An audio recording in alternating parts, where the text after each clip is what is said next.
2:47 p.m. Route 9 gas station. A woman pulls up to pump 3. Her movements are jerky, panicked. She's checking the mirrors every few seconds. A Harley rolls in. The rider, leather vest, club patches, full beard, starts fueling. She glances at the store entrance. Someone's coming out. She's out of time. She grabs a receipt, scribbles frantically, and as she pulls away, she shoves something into the biker's hand. He doesn't even look at first, just pockets it. But 30 seconds later, when he does read it, his entire body goes rigid. 3 words on that note made him forget about the road ahead, made him turn his bike around, made him rally every member within 50 miles. Because what she wrote wasn't a cry for help, it was a warning, and the clock was already ticking. Real quick before we dive in, if you're watching from the United States or any other country, drop your state in the comments right now. Just your state. I want to see how far this particular one reaches. Because what happened at that gas station, it could happen anywhere. It could happen in your town. It could be your town. And while you're down there, hit that subscribe button. Because stories like this need to be told. They need to be heard. And they need to reach the people who need them most. Now, let me tell you how this all began. The morning sun cuts through the windows of Rosie's Diner on 5th Street, catching the chrome on a Harley-Davidson parked out front. Inside, the bell above the door chimes as a figure walks in. Leather vest, patches covering his back, full beard streaked with gray, tattoos crawling up both arms. Jake Morrison. The regulars call him Bulldog. Morning, Jacob. Mrs. Patterson calls from her usual booth, her voice warm as the coffee in her cup. She's 73, been coming here since 1968. Blueberry muffins fresh today. Jake grins, the kind that crinkles the corners of his eyes. You trying to fatten me up again, Mrs. P? Someone's got to take care of you. She laughs, and the other ladies at her table join in. These aren't nervous laughs. These aren't the polite kind you give when you're scared. These are genuine, comfortable, the kind you share with family. He orders his usual, black coffee, rye toast, takes his seat at the counter and chats with Rosie about her grandson's Little League game. Nobody's clutching their purses. Nobody's whispering. Because this is Tuesday. And on Tuesday mornings, Jake Morrison is just Jake. The guy who helped Mr. Brooks carry his groceries up 3 flights of stairs last week when the elevator was broken. The guy who fixed the Martinez kids' bike chain for free. The guy who looks like he could tear a phone book in half, but uses those hands to hold doors open and wave at children. Outside, after he finishes his coffee, he stops. Mrs. Patterson's neighbor, elderly Mr. Kowalski, is struggling with 4 bags of groceries, trying to get them from his car to the front steps. Jake doesn't ask, just walks over, takes 3 of the bags like they weigh nothing, and follows the old man inside. They talk about the weather, about the Steelers game, about Mr. Kowalski's daughter who's visiting next month. Normal things. Human things. This is who Jake Morrison is now. But Jake wasn't always this way. 10 years ago, if you told him he'd become what he became, that he'd be the kind of man old ladies trusted and kids looked up to, he would have laughed in your face. Or worse. Because 10 years ago, Jake Morrison was a different person entirely.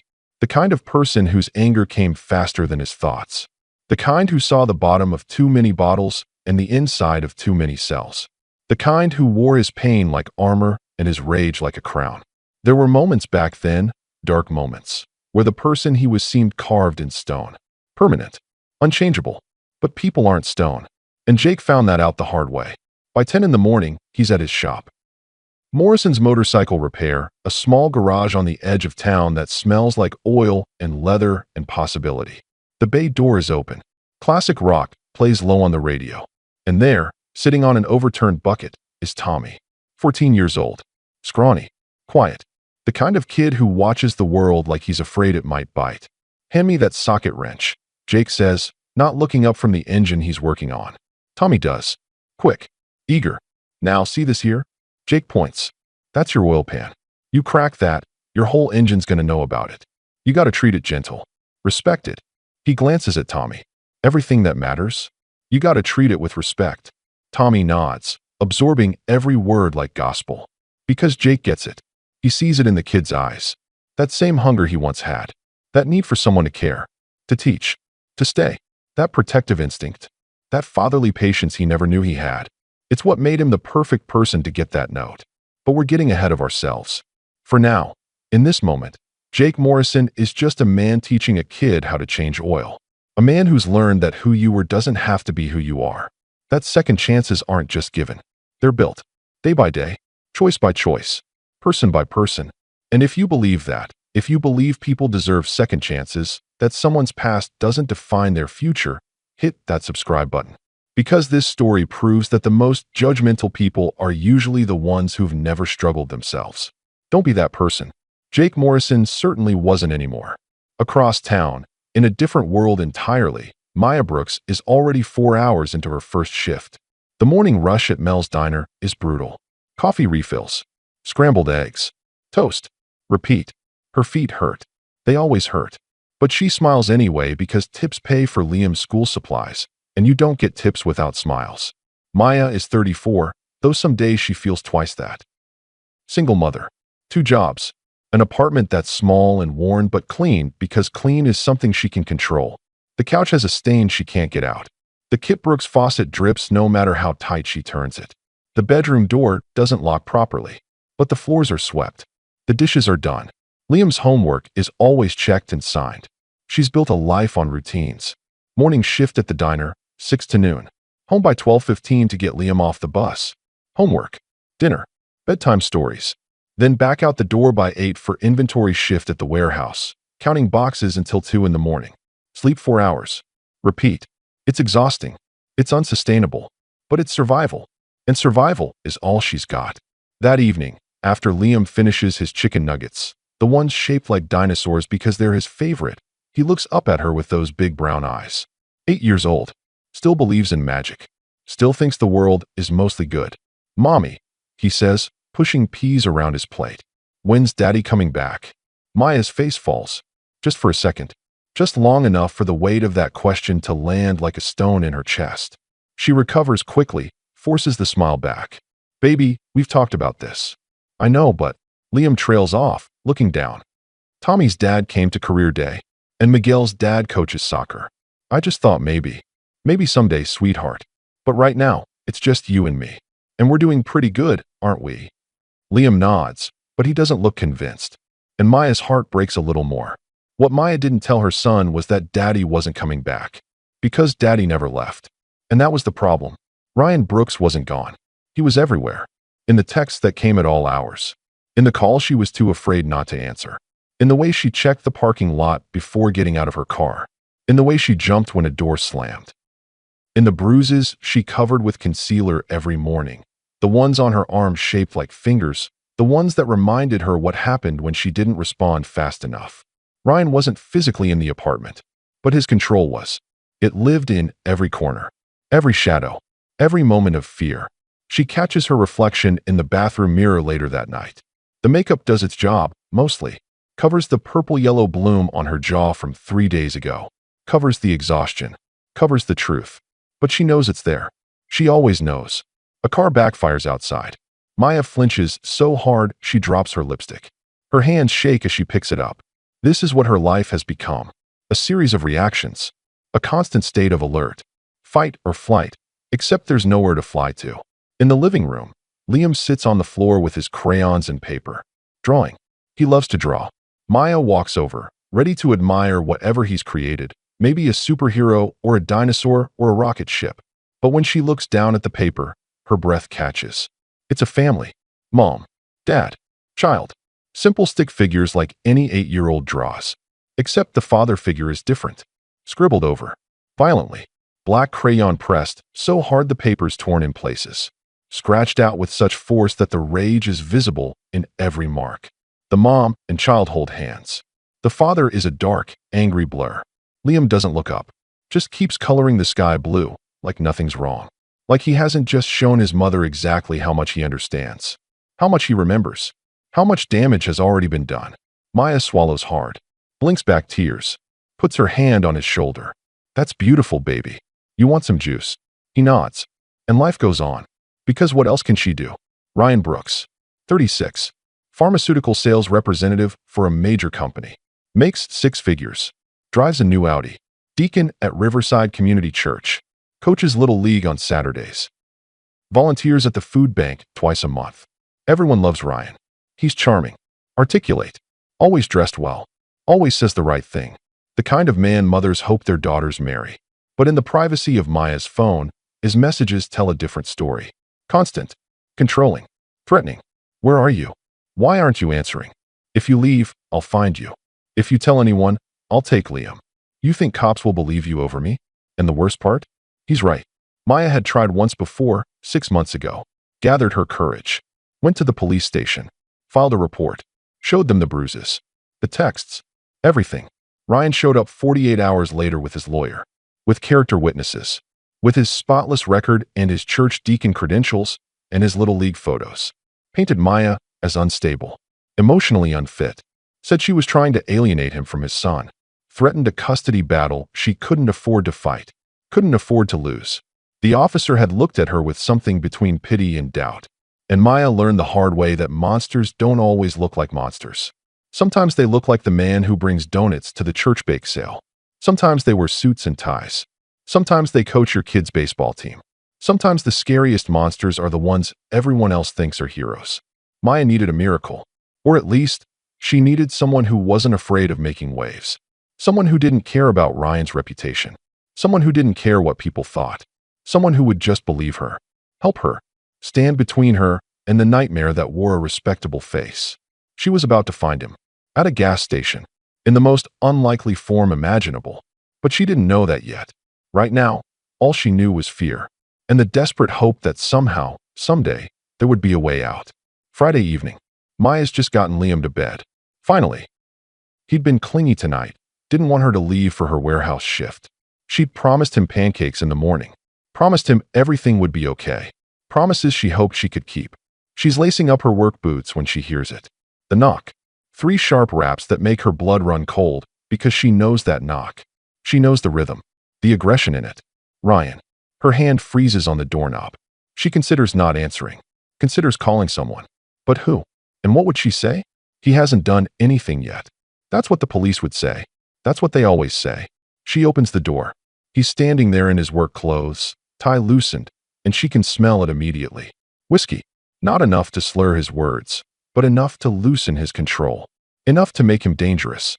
We need to talk, he says, pushing past her into the apartment. Ryan, it's late. Liam is asleep. I have work. You always have work. You always have an excuse. He turns on her, and there's that look in his eyes. The one that makes her insides twist. I'm his father, Maya. I have rights. Or have you forgotten that? I haven't forgotten anything. She keeps her voice low, steady, even though her heart is hammering. But you can't just show up like this. We have an arrangement. Arrangement? He laughs, bitter and sharp. You mean the arrangement where you ignore my calls? Where you keep my son from me? Where you poison him against me? I would never. Don't lie to me. His voice rises, and Maya's eyes dart to Liam's bedroom door. Please don't wake up. Please. Ryan, lower your voice. You're going to. He grabs her arm. Fast. Hard.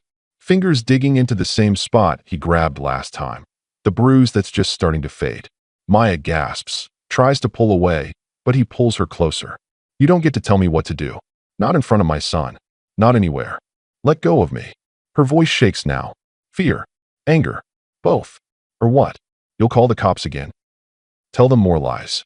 He backs her against the wall, his other hand coming up beside her head. Trapping her. How'd that work out for you last time, Maya? She turns her face away. Feels tears burning. Feels the familiar helplessness washing over her like ice water. And then she hears it. Mommy. Liam. Standing in his bedroom doorway in his dinosaur pajamas, rubbing his eyes. Seeing everything.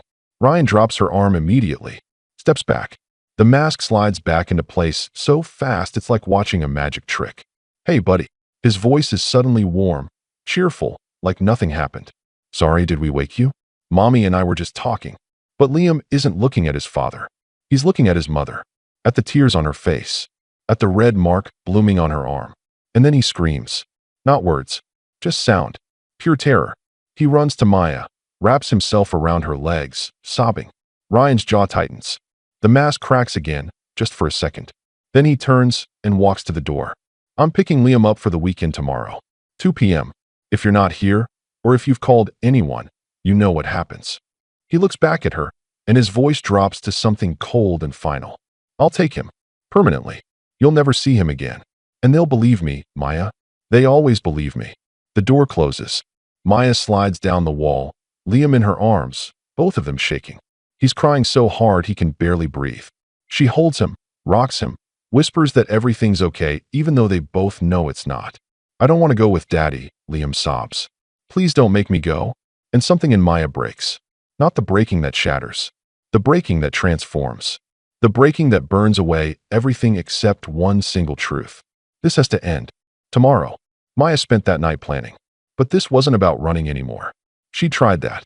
Packed bags in the middle of the night. Driven 3 hours to her sister's place in Pennsylvania. Ryan found her in 2 days. Dragged her back with threats of custody battles and kidnapping charges. This wasn't about hiding. This was about fighting back.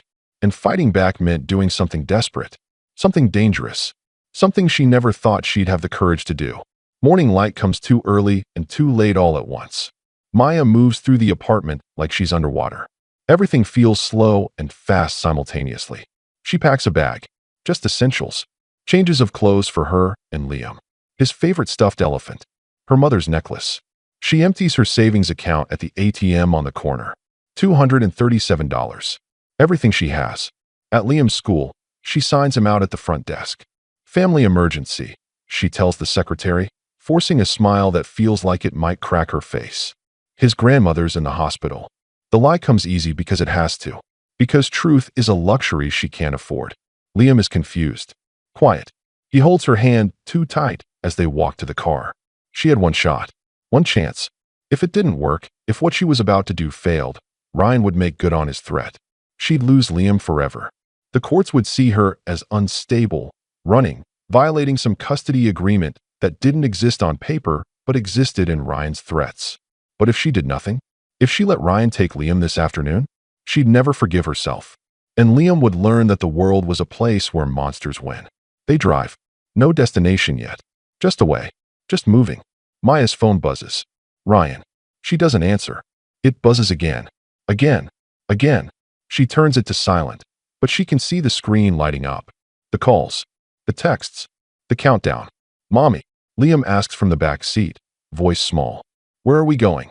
Maya looks at him in the rearview mirror. Her baby. Her whole world. She forces that smile again, the one that's become her mask. An adventure, baby. An adventure. Route 9. That gas station. 2:47 p.m. Everything was about to change. If you've ever felt trapped, felt like no one would believe you, felt like the system was rigged against you, comment, I believe her.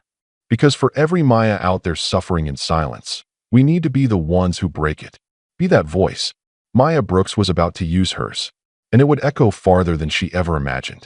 Route 9 gas station sits at the edge of town where the suburban neighborhoods give way to highway. It's the kind of place that's seen everything. Road trips, first dates, last goodbyes. Maya pulls her Honda into pump 3, her hands white-knuckled on the steering wheel. She's been checking her mirrors for the last 20 minutes. Every red car makes her heart stop. Every vehicle that gets too close sends panic shooting through her veins. Ryan knows her patterns, knows the routes she takes, knows the places she goes. That's what 15 years of being with someone teaches them. Your habits, your escapes, your hiding places. The gas cap clicks as she unscrews it. Her phone rings. Ryan. She stares at the screen. Every instinct screams not to answer. But not answering is worse. Not answering means he starts looking, starts driving, starts hunting. She swipes to accept. Where are you? His voice is controlled. Too controlled. The kind of calm that comes before the storm. Grocery store. The lie comes automatically. Liam wanted spaghetti for dinner. Which grocery store? Her mind races. The Kroger on 15th. Silence. She can hear him thinking. Calculating. Deciding whether to believe her. Be home by 2. We discussed this. Ryan, I really don't think. 2 p.m. Maya. Don't make me come looking for you. The line goes dead. Her hand shakes as she lowers the phone. She starts pumping gas, and that's when she hears it.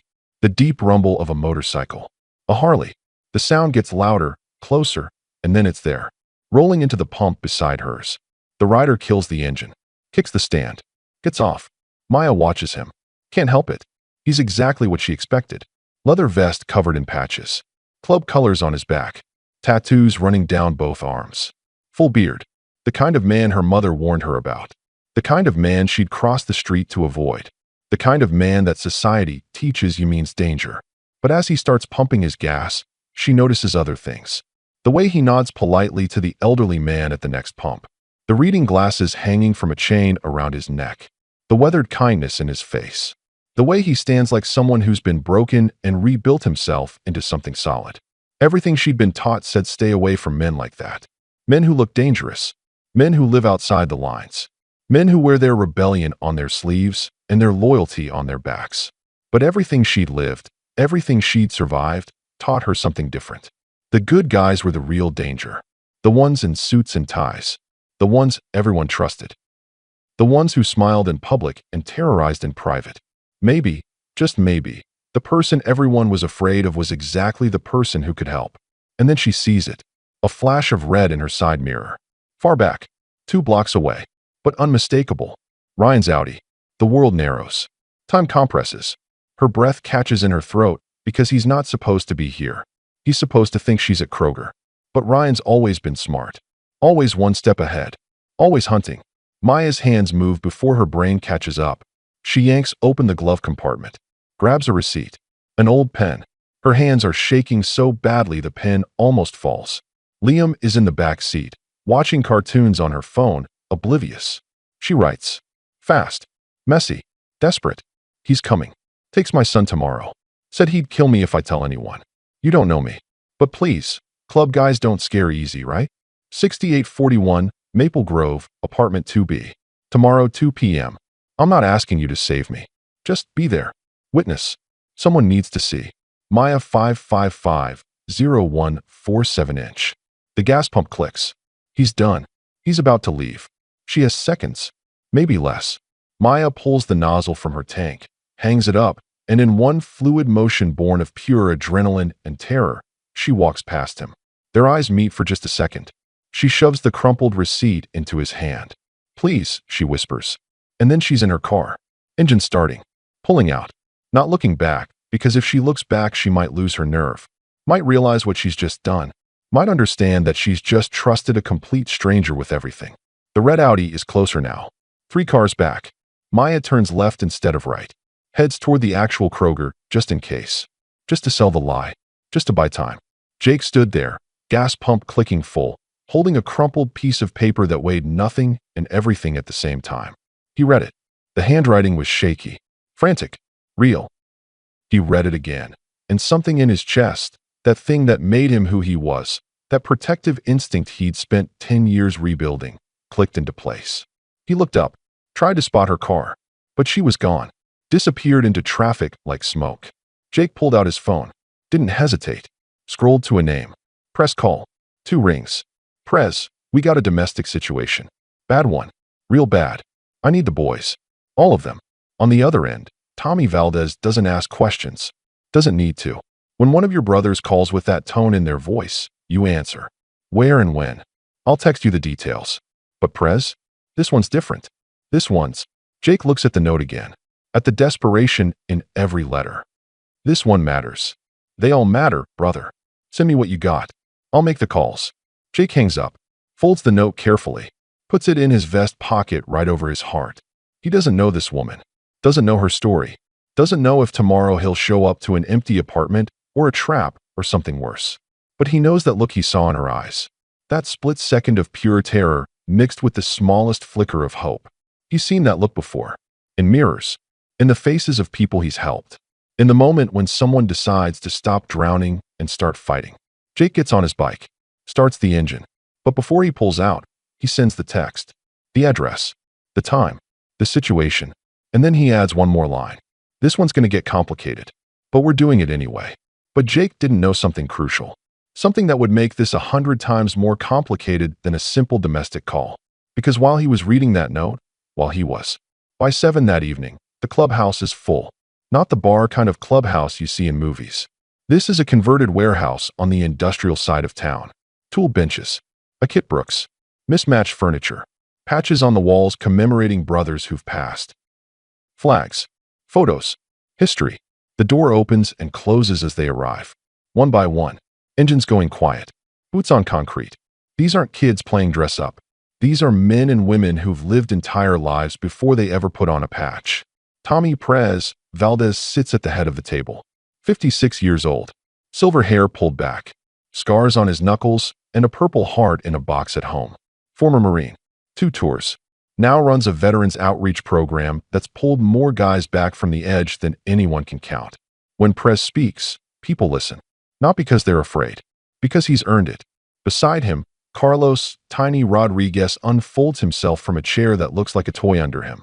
6'7", 310 pounds. Arms like tree trunks. Beard down to his chest. The kind of man who makes people cross the street. But 5 days a week, Tiny sits in a too-small chair at Jefferson Elementary School, where he's a counselor. Talks to kids about their feelings. About bullying. About being scared. The kids call him Mr. Carlos, and he's the gentlest person in any room. Doc Mitchell is already there, quiet as always. Former Army medic who saw things in Kandahar that still wake him up at night. Now he's an EMT, still saving lives, still carrying that weight. He's got a medical bag that never leaves his side and hands that can be as steady or as violent as the situation requires. And then there's Lisa Morrison. Vixen, to the club, though she'll tell you she earned that name by being vicious in court, not anywhere else. Jake's younger sister by 3 years. Family law attorney who's seen every kind of domestic case there is. She traded her bike for a sedan when she had kids, but the patch on her jacket is just as real as anyone else's. Jake stands. Pulls the note from his pocket, unfolds it on the table. The paper is wrinkled, stained with what might be tears or sweat or both. He reads it aloud. Every word. The desperation. The address. The time. The plea. When he finishes, there's silence. Not the uncomfortable kind. The thinking kind. The kind where good people process bad situations and decide what they're made of. Tiny breaks it first. I'm in. That's all he says. 2 words. But they carry weight. Within seconds, hands go up around the table. One by one. Every single person. No debate. No hesitation. We need a plan, Perez says, leaning forward. Jake, what do we know? Just what's on that note. Single mom. Abusive ex tomorrow at 2. Vixen is already pulling out her laptop. Name. Maya Brooks. Address is 6841 Maple Grove, apartment 2B. Her fingers fly across the keyboard. Public records. Court databases. The kind of searching you can do when you know the system inside and out. These weren't vigilantes. This wasn't some revenge fantasy or vigilante justice situation. They'd seen this before. Helped women escape. Documented abuse. Served as intimidating witnesses that made abusers think twice. Stood between danger and the defenseless. But they'd never dealt with someone like Ryan Brooks. And they had no idea what they were walking into. Found her, Vixen says, eyes scanning. Maya Brooks, 34, works at Mel's Diner and overnight at Warehouse District Storage. 1 son, Liam, age 8. She pauses, clicks deeper. Father is listed as Ryan Brooks. No custody agreement on file. No restraining orders. No police reports. She looks up, which either means it hasn't gotten that bad yet, or she's been too scared to file. Doc finishes quietly. He's seen it before. The ones who don't report because reporting makes it worse. Let me check this, Ryan, Snake says from the corner. Raymond Snake Williams, former private investigator. Got his license pulled for some creative interpretations of privacy laws, but his skills didn't disappear with the credentials. He pulls out his phone, starts working connections most people don't know exist. Vixen keeps digging. Ryan Brooks, 36. Pharmaceutical sales rep. Works for Morrison Lindell Pharmaceuticals. Clean record. Not even a parking ticket. She frowns. That's weird. What's weird? Jake asks. Nobody's this clean. Everyone's got something. A speeding ticket. A bar tab. A noise complaint. Something. She leans back. Guy's clean. Too clean. Snake's phone buzzes. He reads. His jaw tightens. Got something. Ryan Brooks had a previous girlfriend. Jennifer Martinez. She filed a restraining order 4 years ago. Alleged physical abuse, stalking, threatening behavior. Where is she now? Perez asks. Colorado Springs. 3 states away.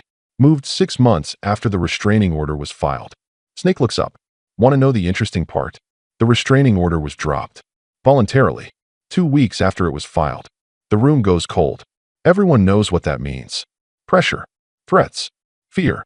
The kind that makes victims protect their abusers. Can we talk to her? Jake asks. Snake shakes his head. Already tried. She hung up when I mentioned Ryan's name. Won't talk. Won't testify. Won't even acknowledge it happened. Vixen is still typing. Ryan Brooks, nephew of City Councilman Robert Brooks. Regular golf partner with Police Chief Davidson. Donors list shows contributions to 3 judges' campaigns. Chamber of Commerce member. Riverside Community Church deacon. The connections paint a picture. Not just an abuser. A connected one. The kind who knows people. Has resources. Can make problems disappear. He's untouchable, someone mutters. Nobody's untouchable, Prez says firmly. They just think they are. Snake's phone buzzes again. Then again. He's pulling threads, following digital breadcrumbs, calling in favors from people who owe him. His face gets darker with each message. There's more, he says finally. Found 2 other women. Different cities. Both had interactions with Ryan Brooks. Both filed reports. Both dropped them. Both moved away within a year. The room goes silent again. This time it's not thoughtful. It's horrified. And then they found something else. Something that changed everything. Ryan Brooks wasn't just an abuser. He was calculated. Systematic. Methodical. He had a pattern. Find someone vulnerable. Someone without family or resources. Someone who needed him. Then isolate. Control. Dominate. And when they tried to leave, when they tried to fight back, he had the system on his side. The credentials. The connections. The perfect mask. And Maya? She wasn't his first. She wasn't even his second. She was just the first one brave enough to reach out to someone he couldn't control. This changes things, Doc says quietly. No, Prez corrects. This changes nothing. We're still showing up. We're still being there. But now we know what we're dealing with. The club was about to face something they'd never dealt with. A monster who wore a mask so perfect that even taking it off might not be enough. Because the system protected people like Ryan.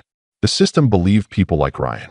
And tomorrow, they were going to have to find a way to make the system see what Maya had been living with all along. If you think people in power should be held accountable just like everyone else, that badges and bank accounts don't excuse abuse, smash that like button. Because this story is about to show you what real justice looks like. Not the kind that comes easy. The kind you have to fight for. The kind that requires courage from everyone involved. The kind that changes everything. The planning session went until midnight. Every detail, every contingency, every possible way this could go wrong. Because tomorrow, they weren't just showing up to intimidate an abuser. They were going up against someone who'd spent years perfecting his ability to destroy anyone who challenged him. And Maya Brooks was counting on them to be ready. The Starlight Motel sits on Route 22, the kind of place that doesn't ask questions if you pay cash. $49 a night. Thin walls. Thinner mattress. But it's anonymous. Off Ryan's radar. At least for tonight. Maya locks the door. Checks it twice. Puts the chain on. Drags the single chair in front of it, even though she knows it won't stop anyone. It just makes her feel like she's doing something. Like she has control over anything at all. Liam is already asleep, curled up on the bed still wearing his shoes because Maya didn't have the heart to wake him. His stuffed elephant is clutched tight to his chest. Even in sleep, his face looks worried. 8 years old, and already he's learned to be afraid. That's what breaks her heart most. Not what Ryan's done to her. What he's stolen from her son. Maya paces. 3 steps to the window. 4 steps to the bathroom. Back again. The room feels smaller with every pass. Her phone sits on the nightstand. Silent for now. But she knows that won't last. And then it starts. Buzz. Ryan. She looks at the screen. 15 missed calls. 23 texts. She's been ignoring them since the gas station. Since she made the decision to break the pattern.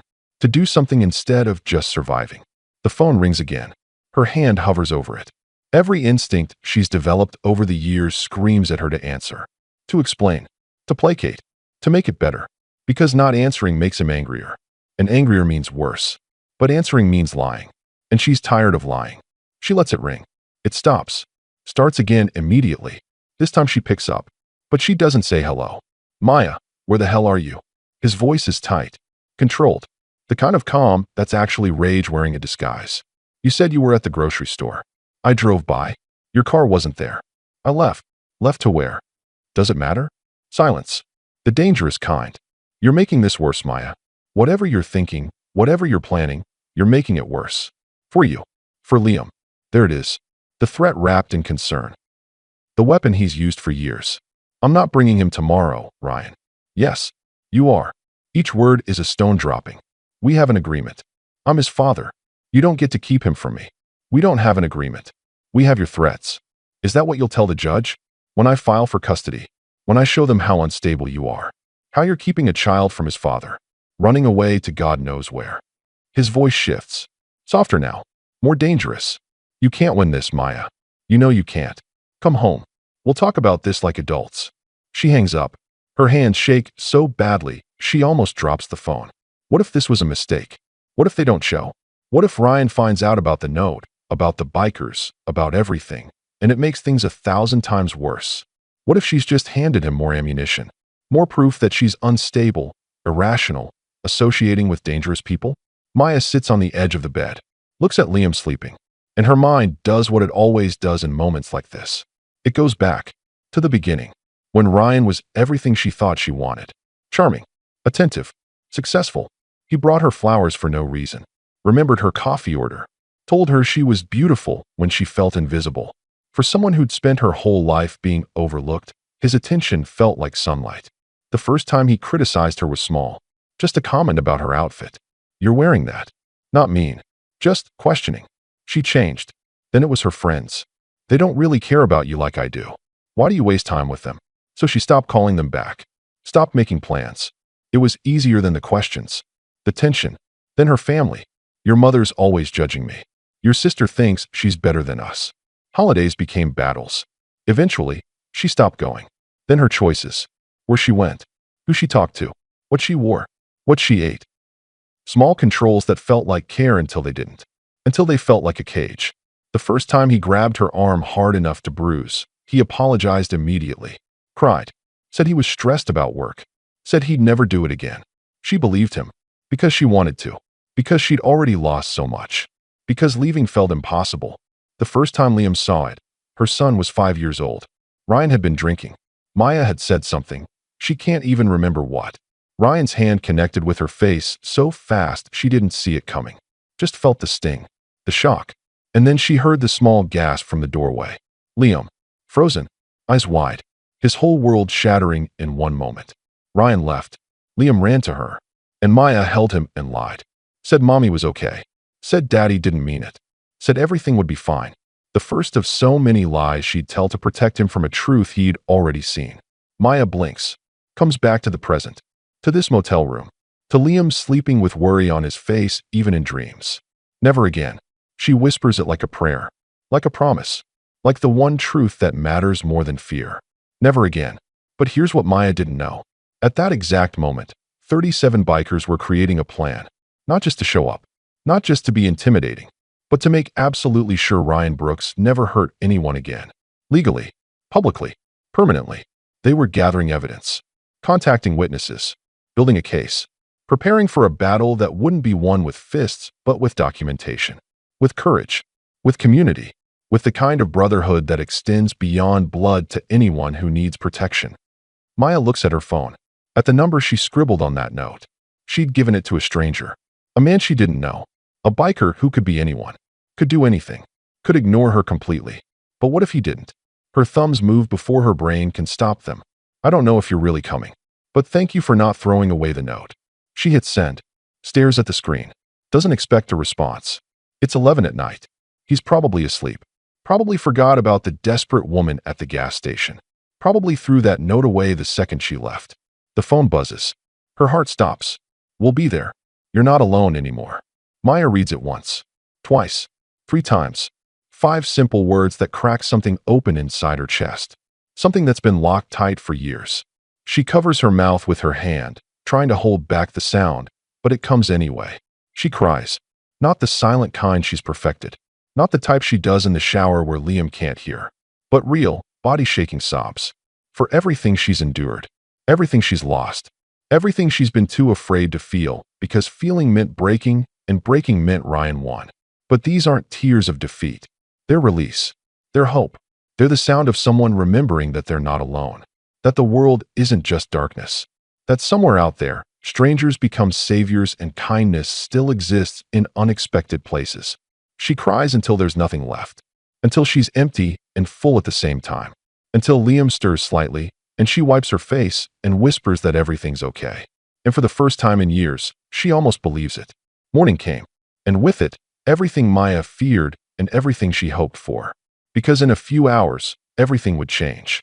Ryan would arrive expecting control, expecting fear, expecting another victory. But what he'd find instead would be 37 motorcycles, 37 witnesses, and one woman who'd finally found the courage to say enough. The longest night of Maya's life was ending. The most important day was just beginning. 8 in the morning. The sun's barely up, but the parking lot 3 blocks from Maple Grove Apartments is already filling. Not with cars, with motorcycles. One by one they arrive. Harleys, Indians, Triumphs. Each engine cutting out as riders kill their ignitions and gather.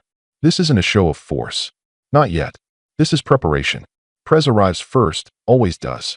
Sets up a folding table like he's planning a military operation, because in a way, he is. Maps of the neighborhood, photos of the apartment building, exit routes, sight lines. Every detail matters when you're walking into unknown territory. Vixen pulls up in her sedan, laptop bag over her shoulder. She's got a police scanner on the dashboard, volume low but steady. The constant chatter of dispatch calls, traffic stops, domestic disputes. She's also made a call. Detective Maria Williams, domestic violence specialist. Good cop, the kind who actually cares.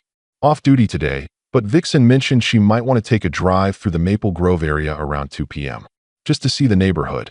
No pressure, just a suggestion between friends.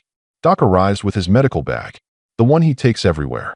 Bandages, antiseptic, blood pressure cuff, trauma shears, everything you'd need if things go sideways. Everyone hopes they won't. Everyone prepares like they will. And the cameras, everyone's got them. Phones in shirt pockets, lenses facing out. GoPros mounted on vests. Body cameras borrowed from friends in security work. Because the most powerful weapon they have isn't intimidation. It's documentation. It's proof. It's the ability to show the world exactly what happens when the mask comes off. Jake checks his phone. No messages from Maya since last night. He wonders if she's okay. If she's changed her mind. If Ryan found her. A dozen scenarios run through his mind, none of them good. The plan was simple. Be visible. Be intimidating. Be recording. Make Ryan think twice. Show him that Maya wasn't alone anymore. That there were witnesses. That his perfect mask wouldn't protect him if 37 people saw it crack. But plans are just plans. And Ryan Brooks was about to do something none of them expected. By 1 in the afternoon, Maya's Honda pulls into the Maple Grove parking lot. She's been driving around for hours. Killing time. Too afraid to be at the apartment too early. Too afraid to be anywhere Ryan might look. But she can't hide anymore. This has to happen. Liam is quiet in the back seat. He's been quiet all morning. Asked her twice where they slept last night. Asked her why they're not at home. Asked her questions she can't fully answer because the truth is too heavy for an 8-year-old to carry. Maya unlocks the apartment door. Everything's exactly as she left it. Ryan's jacket still hanging on the hook from the last time he was here. The reminder that he's always been able to come and go. That nowhere has ever really been safe. She moves through the space like she's defusing a bomb. Puts her purse down. Gets Liam some juice. And then she does something she's thought about 100 times, but never had the courage to do. She pulls out her phone. Opens the camera app. Props it on the bookshelf behind a picture frame. Lens facing out toward the living room. Hits record. Evidence. Proof. Witness. Even if it's just a phone. Baby, she says, kneeling down to Liam's level. Her hands on his small shoulders. Some friends are coming over today. Nice people who want to help us. If Daddy shows up, I need you to go to your room, okay? Lock the door. And no matter what you hear, you stay there until I come get you. Liam's eyes go wide. Is Daddy going to be mad? Maya's heart breaks. Maybe, but you'll be safe. I promise. She doesn't know if it's a promise she can keep. But she says it anyway because sometimes hope is the only thing you have. 1:30. The bikers should be moving into position soon. Maya checks her phone. Checks the time. Checks the door lock. Her hands won't stop shaking. She makes tea she doesn't drink. Straightens pillows that don't need straightening. Waits. And then she hears it. A car door. Close. Too close. Footsteps on the stairs. Heavy. Fast. Angry. Maya's blood turns to ice because she knows those footsteps. Knows that rhythm. But it's only 1:30. He's not supposed to be here until 2. The bikers aren't in position. She's not ready. Nothing's ready. The pounding starts. Maya, open up. I know you're in there. Ryan. An hour early. Loud enough that neighbors' doors are cracking open. Loud enough that Liam drops his juice box and it spills across the floor. He's been watching. Somehow, some way, he knew she'd come back. He's always known, always been one step ahead. And now he's here, and she's alone, and the help she was promised is still 3 blocks away preparing for something that's already happening. Maya, I'm not playing games. Open this door right now. Liam starts crying. Not loud. Small whimpers. The kind that children make when they're trying to be brave, but their bodies betray them. Maya backs away from the door, her mind racing. The bikers aren't here yet. She could call the police, but Ryan will be calm by the time they arrive. He's always calm when witnesses show up. It's when they're alone that the monster comes out. The pounding gets louder. Ryan's shoulder hitting the door. Testing it. The frame shakes but holds. The cheap lock that she's never trusted suddenly the only thing between her and him. You think you can keep my son from me? You think you can just disappear? I will break this door down, Maya. I will take Liam, and you will never see him again. Do you understand me? Oh God. Oh God. They're not here yet. What do I do? Liam is fully sobbing now. Maya pulls him close, covering his ears, backing toward his bedroom. The phone is still recording on the bookshelf. At least there's that. At least if something happens, there will be proof. The door shutters again. Harder this time. Wood splintering slightly around the lock. Maya had 2 choices. Open that door and face Ryan alone, knowing how that ends. Or wait and pray help arrived in time, knowing the door might not hold that long. But Maya Brooks hadn't survived this long by following the expected path. She chose option 3. She pulled out her phone, dialed 911, and as the operator answered, she said 5 words loud enough for Ryan to hear through the door, loud enough for her phone to record, loud enough to change everything. My ex-boyfriend is breaking into my apartment. I need help now. 911, what's your emergency? Maya's voice is shaking but clear, loud enough, deliberate. My ex-boyfriend is trying to break into my apartment. I have a restraining order. He's threatening to take my son. I need help now. 6841, Maple Grove, apartment 2B. She doesn't have a restraining order. But Ryan doesn't know she said that. And more importantly, it's on record now. A statement. A claim. Something that starts a paper trail. Through the door, Ryan's voice changes. Still angry, but calculated now. Maya, open this door. I'm not breaking in. I'm your son's father. You're keeping him from me. Another kick. The door frame cracks. Just slightly. Just enough to show it won't hold forever. Liam is screaming now. Full panic. Maya pulls him into the corner, phone out, camera recording, showing the door shaking, showing her terrified son, showing everything. Please hurry, she tells the operator. He's kicking the door. My son is here. Please. Units are being dispatched, ma'am. Stay on the line with me. And then, a sound. Low at first. Distant. Then louder. A rumble that starts as a vibration in the walls and grows into something that shakes the windows. The unmistakable thunder of motorcycles. Not 1. Not 2. 37 of them. Rolling down Maple Grove like a storm made of chrome and leather and purpose. The neighbors come out. Mrs. Patterson from 1A. The young couple from 3C. The college kids from across the hall. Everyone comes out because you can't ignore a sound like that. You can't miss 37 Harleys rolling into your parking lot in formation. And Ryan Brooks hears it too. He stops, goes to the railing, looks down. The parking lot is filling with motorcycles. Riders dismounting, forming a wall. Not aggressive, not charging, just present, visible, undeniable. Leather vests, patches, the whole 9 yards. And every single one of them looking up at Ryan on that second floor landing. Jake Morrison walks toward the stairs, boots on concrete. Slow, deliberate, climbs to the second floor, stops about 10 feet from Ryan. Sir, Jake says, his voice calm as Sunday morning. I think you should step back from that door. Ryan turns, and for a split second, something flickers across his face. Not fear exactly. Surprise. Recalculation. But the mask slides back into place fast. Who the hell are you? This is a private matter. This is between me and my son's mother. Not anymore. It's not. Jake says simply. You're trespassing. You're threatening me. I'm calling the cops. Already called, Prez says, appearing at the top of the stairs beside Jake. Older. Calmer. The kind of presence that makes people think twice. They're on their way. We'll wait together. Ryan looks from Jake to Prez to the parking lot full of bikers. To the neighbors watching. To the cameras that are suddenly everywhere, pointed at him. His jaw tightens. The muscles in his neck cord. But then something shifts in his expression. Not defeat. Strategy. He smiles. Cold. Calculated. the smile of someone who's thought 3 moves ahead. "You know what?" Ryan says, his voice evening out into something reasonable, something that would sound perfectly rational to anyone who didn't know better. "You're absolutely right. Let's wait for the cops. I'm sure they'll be very interested in hearing about a motorcycle gang intimidating a concerned father who's just trying to see his son." Jake's expression changes, just slightly, because he hears it. The trap, the spin, the narrative Ryan's already constructing. But Ryan had an ace. One last card, and he was about to play it. Because what none of them knew was that Ryan had been documenting too. For months. Recording Maya's voicemails when she sounded tired and stressed. Saving texts where she said she couldn't do this anymore. Taking photos of the apartment on bad days when dishes were piled up and Liam's toys were everywhere. Building a case that she was erratic, unstable, unfit. And he had texts, voicemails, witnesses lined up. His church friends who'd swear he was a devoted father. His co-workers who'd testify to his character. His uncle the councilman who'd make calls. This wasn't just a confrontation. It was a legal trap, and everyone had just walked into it. Ryan pulls out his phone, starts recording. "I'm here at my son's residence, being threatened by approximately 30 members of a motorcycle gang. They're preventing me from seeing my child. I feel unsafe. I'm a victim of intimidation." He's narrating, creating his version, his evidence.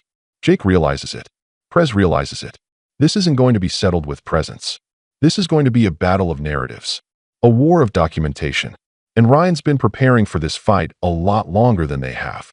"I have every right to see my son," Ryan continues, still recording, his voice perfectly measured. "I'm a law-abiding citizen. I pay my taxes. I volunteer at my church. And I'm being harassed by criminals." He looks directly at Jake. "You're going to regret this. All of you." Inside the apartment, Maya hears it. Hears Ryan's voice shifting. Hears him playing the victim. And her stomach drops because she knows how convincing he is. She's watched him do this before. Turn everything around. Make himself the wrong party. Make her the problem. But this time, something's different. This time, she's not alone. Sirens in the distance. Getting closer. "Here's what's going to happen," Ryan says, still recording. "The police are going to arrive. They're going to see a gang of bikers threatening me. They're going to hear that my ex has been keeping my son from me. They're going to see her erratic behavior, her paranoia, her associating with dangerous criminals." He looks at the cameras pointed at him. "And then I'm going to get custody. Because the system protects children. And my son needs protection from her." The sirens are louder now. 2 blocks away. Maybe less. Jake doesn't move. Doesn't rise to the bait. Just stands there, calm, cameras recording, witnesses everywhere. "We'll see about that," he says quietly. Everything was about to hinge on one thing. Who had the better evidence? Who told the more convincing story? Who the system would believe? Ryan Brooks with his clean record and his connections and his perfectly crafted mask? Or Maya Brooks with her bruises and her fear and her desperate note to a stranger at a gas station? The truth should matter. But Ryan spent years proving that the truth is whatever you can make people believe. And he's very, very good at making people believe him. If you can't stand manipulators who weaponize the system against their victims, comment and own more lies. Because what happens in the next few minutes will show you exactly how these predators operate and how to beat them at their own game. Not with violence, not with intimidation, but with something more powerful. Something Ryan Brooks never expected from people he'd already written off as beneath him. The police cars pulled into the parking lot. Lights flashing, doors opening, and the real battle was about to begin. 2 police units pull into the parking lot. Lights flashing, but no sirens now. 4 officers step out. The lead officer is Rodriguez. Mid-40s. Seen everything twice. He takes in the scene with the practiced eye of someone who's been doing this job for 20 years. 37 motorcycles. 1 man on a second-floor landing. Neighbors everywhere. Cameras recording. Ryan doesn't wait. Doesn't give anyone else the chance to speak first. That's rule number 1 when you're controlling a narrative. Be the first voice they hear. "Officers, thank God you're here." His voice is shaking. Perfect amount of fear mixed with relief. "This gang showed up and surrounded my apartment building. They've been threatening me. My ex-girlfriend won't let me see my son, and now she's brought in criminals to intimidate me. I just want to see my boy. That's all I want. He's good." Even knowing what he is, knowing what he's done, Ryan Brooks is convincing. The kind of convincing that comes from years of practice. Officer Rodriguez looks at the bikers. Looks at Ryan. His hand rests on his belt, not on his weapon, but close enough. Assessing. Anyone else want to tell me what's happening here? Vixen steps forward. She's changed out of her leather business suit now. Heels. Hair pulled back. Every inch the professional attorney. She extends her hand. Officers, my name is Lisa Morrison. I'm a family law attorney with Morrison and Associates. She hands Rodriguez her card. Before anyone says anything else, you should know that this entire interaction has been recorded by multiple sources with timestamps. We have evidence of ongoing domestic abuse and stalking. We're here as witnesses and support for the victim, not as aggressors. Ryan's expression tightens. Just for a second. The first crack. Rodriguez takes the card. Looks at it. Looks at Vixen. You represent the mother? I'm prepared to, yes. Pro bono if necessary. And this is where Ryan made his fatal mistake. Because he forgot something crucial. Something that abusers always forget because their ego won't allow them to remember it.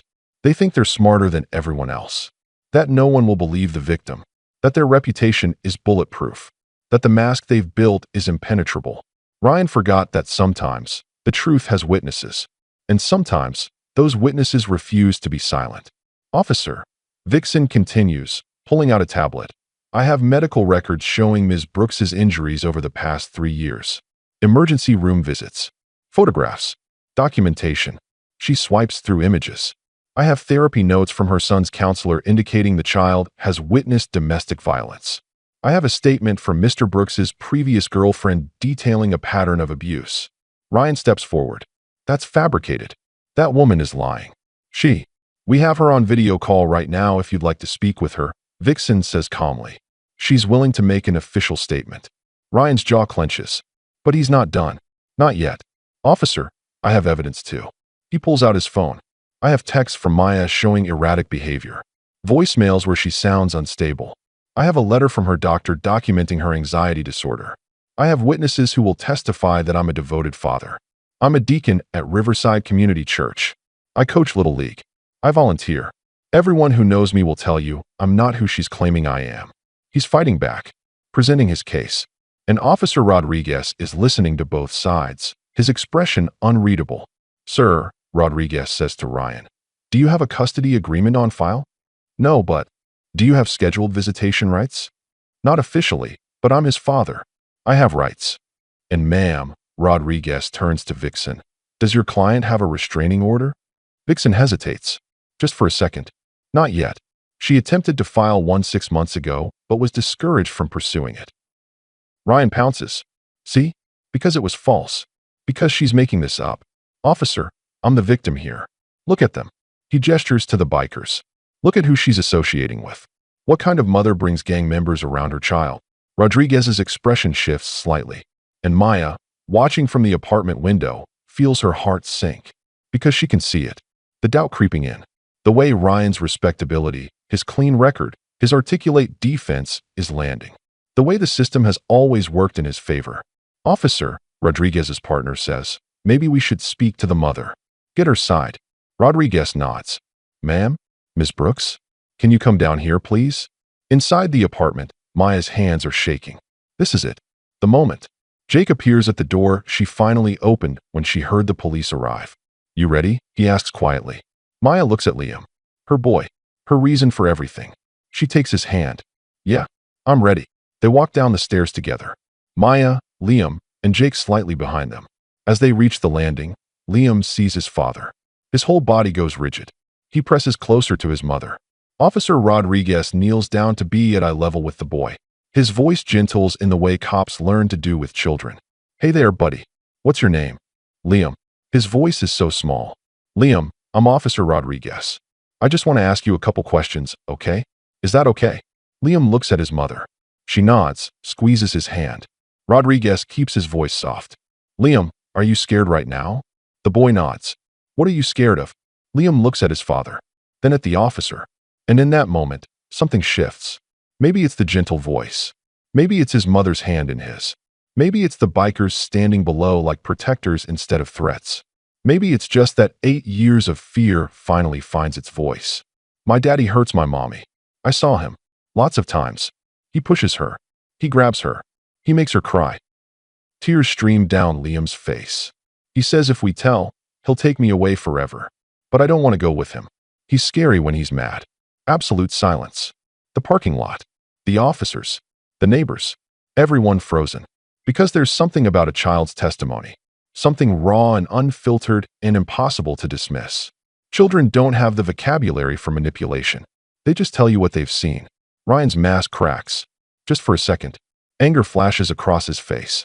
Real anger. The kind that's been hiding behind the charm. He doesn't know what he's saying. Maya's been coaching him. I'm not lying. Liam shouts, and everyone flinches because it's the loudest he's been. You hurt Mommy. You hurt her, and you said it was her fault. You said if we told anyone you'd take me, and I'd never see her again.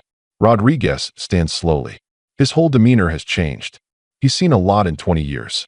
He knows what truth looks like when it comes from a child's mouth. And then Mrs. Patterson steps forward. 73 years old. Lives in 1A. Been in this building for 15 years. Officer, I'd like to make a statement. Rodriguez turns. Ma'am, I'm Eleanor Patterson. I live downstairs.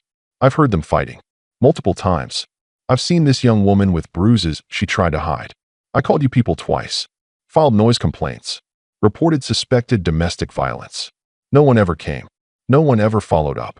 She looks at the bikers. But these people, they came. Because someone finally listened. Another voice. Mr. Kowalski from across the hall. I'd like to make a statement too. I've heard the yelling. Heard things breaking. Heard that little boy crying. The young couple from 3C. We've seen her jump when cars pull in. Seen him show up angry. Another neighbor. Then another. 6 of them. All stepping forward. All with statements. All willing to testify. All witnesses to what Ryan thought he'd hidden behind closed doors. This is what Ryan never counted on. Community. People paying attention. People caring enough to speak up when it mattered. Ryan's perfect mask wasn't just cracking. It was shattered, and everyone was watching it happen. But the story doesn't end here. 3 months later, Maya's new apartment sits in a different neighborhood. Better schools. Safer streets. The kind of place where kids ride bikes in the parking lot and neighbors say hello. It's not big. Still just 2 bedrooms. But the windows let in actual sunlight. The locks are solid. The door doesn't shake when someone knocks. Liam is doing better. Therapy twice a week with Dr. Patterson, a specialist in childhood trauma. He still has nightmares sometimes. Still flinches at raised voices. But he's laughing more. Playing more. Being 8 years old instead of a small soldier in a war zone. He draws again. His pictures cover the refrigerator like they should. But they're different now. Used to be families with the father scribbled out in black. Now they're motorcycles. Dozens of them. Big ones with detailed engines, and small ones with smiley faces. Each one labeled with names. Jake. Tiny. Document Prez. His new heroes wear leather instead of capes. Maya's got a better job too. Office administrator at Morrison & Associates. Vixen helped. Said they needed someone organized, someone who understood what their clients were going through. Said Maya was perfect. The pay is better. The hours are reasonable. And when she walks into that office, she's not just surviving anymore. She's building something. Saturday morning. The kind that feels lazy and safe. Maya's making breakfast. Liam is watching cartoons. Normal things. Beautiful things. A knock at the door. Maya still hesitates. Still checks the peephole. Some habits take longer to break. But when she sees who it is, she smiles. Actually smiles. Opens the door. Jake stands there, motorcycle helmet under his arm, grinning. Thought maybe you and Liam might want to come to the club barbecue today. Kids love it. Bouncy castle. Face painting. Very non-threatening bikers grilling burgers. Maya laughs. The first genuine laugh we've heard from her. The kind that comes from somewhere real. Somewhere that isn't afraid anymore. We'd love that. The clubhouse looks different in daylight with kids running around. The same warehouse that hosted serious planning sessions 3 months ago now has streamers and a banner that says Family Day. The parking lot that once filled with 37 motorcycles staging an intervention now has a bouncy castle, face painting station, and enough burgers on the grill to feed an army. Liam takes off running the second they arrive. Finds the other kids. Starts playing tag like he's known them forever. Because kids are resilient like that. Given safety and time, they remember how to be children. Maya stands watching him, and Vixen appears beside her with 2 cups of lemonade. He looks good, Vixen says. He's getting there. We both are. They watch in comfortable silence. Then Vixen says, there are some people I want you to meet. She leads Maya to a picnic table where 3 women sit. Different ages. Different backgrounds. But something in their eyes is familiar. Something Maya recognizes immediately. Maya, this is Jennifer, Amy, and Keisha. Maya's breath catches. These are Ryan's other victims. The ones Snake found. The ones who were too afraid to speak alone, but found courage together. Jennifer speaks first. We wanted to thank you for being brave enough to ask for help. We couldn't do it alone. But seeing you stand up, seeing what happened, it gave us permission to tell our stories too. They talk for an hour. Share experiences. Share healing strategies. Share phone numbers and promises to stay connected. What starts as a meeting becomes something more. A support group. A sisterhood. A reminder that survival is stronger when it's shared. But the story doesn't end with Maya. Because that note, that gas station moment, it changed everything. Not just for her. For all of them. 2 weeks after Ryan's arrest, Jake brought an idea to the club meeting. Small business cards. Simple design. Just a phone number and a message. If you or someone you know needs help, we're here. We listen. We act. We protect. They called it the Note Project. Started leaving the cards everywhere. Gas stations. Diners. Laundromats. Library bathrooms. Anywhere someone might be alone long enough to grab one without being seen. The number goes to a dedicated line. Someone from the club always answers. Always. 6 months in, the numbers tell a story. 47 calls received. 31 interventions. 19 people safely relocated. Some needed a ride to a shelter. Some needed witnesses during a confrontation. Some needed help moving out while their abuser was at work. Some just needed someone to believe them. The thank you letters started arriving. Photos of survivors in their new apartments. Their new lives. Kids smiling who hadn't smiled in years. Women and men who'd found the courage to leave because someone handed them a card that said they weren't alone. Jake keeps them all in a binder at the clubhouse. Reads them sometimes when he needs reminding why they do this. Why they show up. Why they answer every call. Because courage is contagious. Back to Route 9. The same gas station where this all started. Different day, different people, but the same story trying to write itself. A woman pulls up to pump 5. Late 20s. Keeps checking her mirrors. Jumps when a car door slams nearby. Her hands shake as she pumps gas. A man approaches. Not threatening to strangers watching. Just walking to her car. But she backs away. Fear written across her face. I told you to wait in the car, he says. Not yelling. Doesn't have to. The control is in his tone. She doesn't respond. Just stands there, frozen. A Harley pulls into the station. Different rider this time. Woman named Rachel. Been in the club for 5 years. Sees everything Jake saw months ago. The fear. The checking mirrors. The way the woman's body language screams help without saying a word. Their eyes meet. The woman at the pump and the biker. Just for a second. A moment of recognition. Of possibility. The woman makes a decision. She reaches into her purse. Pulls out one of those cards. The ones from the Note Project that she found in the bathroom at work last week. She'd kept it. Just in case. Didn't think she'd ever use it. But desperate times call for desperate measures. As Rachel walks past to pay, the woman slips the card into her hand. But this time, it's flipped over. On the back, written in shaky handwriting, red Honda. Help. Please. Rachel doesn't break stride. Just pockets the card.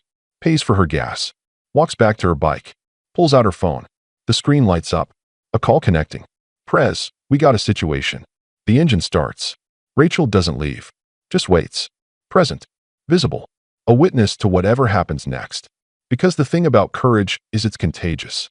One act of bravery inspires another. One note leads to another. One life saved leads to dozens more. Maya didn't just save herself that day at the gas station. She started a movement. Showed that asking for help isn't weakness. That strangers can become family. That the people who look the scariest are sometimes the ones with the biggest hearts. And now, every time someone slips a note to a biker, every time a call comes through that hotline, every time someone finds the courage to say they need help, Maya's bravery echoes forward. Ripples spreading wider than she ever imagined. The woman at Pump 5 looks at Rachel on that motorcycle. Sees her making a call. Sees her staying. And for the first time in months, maybe years, she feels something she'd forgotten existed. Hope. This is where the story could end. But it doesn't. Because stories like this don't have endings. They have continuations. New chapters written by every person who chooses courage over silence. Who chooses community over isolation. Who chooses to believe that we're all responsible for each other's safety. Maya Brooks slipped a note to a stranger at a gas station. That stranger called his entire club. And together, they prove that sometimes the most unlikely heroes are the ones society tells you to fear. Sometimes salvation comes on two wheels and wears leather. Sometimes family isn't who you're born to, but who shows up when you need them most. And sometimes, one act of desperate courage changes everything. Underscore.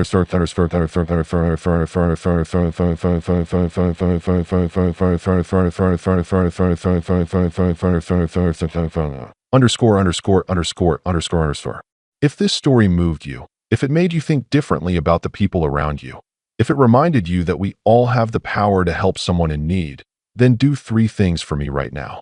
First, hit that subscribe button. Because stories like this matter. Real stories. Stories that show the best and worst of humanity. Stories that might save a life. Second, share this video. Share it everywhere. Your timeline. Your groups. Send it to someone directly. Because right now, someone you know might be living Maya's nightmare. They might be too afraid to ask for help. Too afraid no one will believe them. But if they see this story, if they see that strangers showed up for Maya, maybe they'll find the courage to reach out too. And third, comment you are not alone. Fill this comment section with those 4 words. Because someone suffering in silence needs to see it. Someone scrolling at 2 in the morning, too scared to sleep, too broken to hope, needs to know that people care. That help exists. That there's a way out. If you or someone you know is experiencing domestic violence, please reach out. And remember, courage doesn't always look like fighting back. Sometimes courage looks like slipping a note to a stranger. Sometimes it looks like believing someone when they ask for help.